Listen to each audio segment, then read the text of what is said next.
প্রথম যখন এসেছিলেন তখন কি প্রবলেম ছিল মেনলি?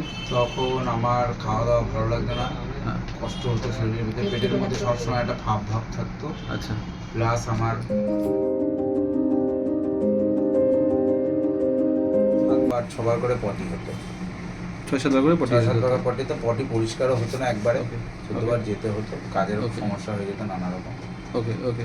এখন আবার আইবিএস এর প্রবলেম বলা হয়েছিল না? হ্যাঁ IBS এর problem IBS হলো। হয়েছিল। ওকে, এটা কত বছর ধরে ভুগছিলেন মোটামুটি? এটা প্রায় অনেক বছর ধরেই তো বুঝিলাম, মোটামুটি তো বাবা মারা যাওয়ার পর 2000 ওই 20 থেকে 20 থেকে 20 থেকে, তাই তো? প্রায় 4-5 বছর, 4 বছর ছিলাম মোটামুটি ওইরকম। হয়ে যাচ্ছিল, আচ্ছা। তারপরে আপনার কাছে যখন আসলাম, হুম। ওষুধটা প্রেসক্রিপশন করে দিলেন, ওষুধটা খেলাম, খাওয়ার পরে আস্তে আস্তে এটা বাড়ে কমতে থাকে।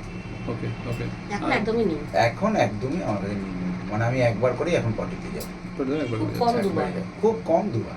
এখন তো মেডিসিন চলছে না, মেডিসিন তো অনেক দিনই হয়ে গেছে, বন্ধ হয়ে গেছে, প্রায় 1 বছর উপরে হয়ে গেছে। হ্যাঁ 1 বছর হয়ে 1 গেছে। বছর হয়ে গেছে। তখন ওটা ফেরত আসেনি। যাক, খুব ভালো, থ্যাংক ইউ।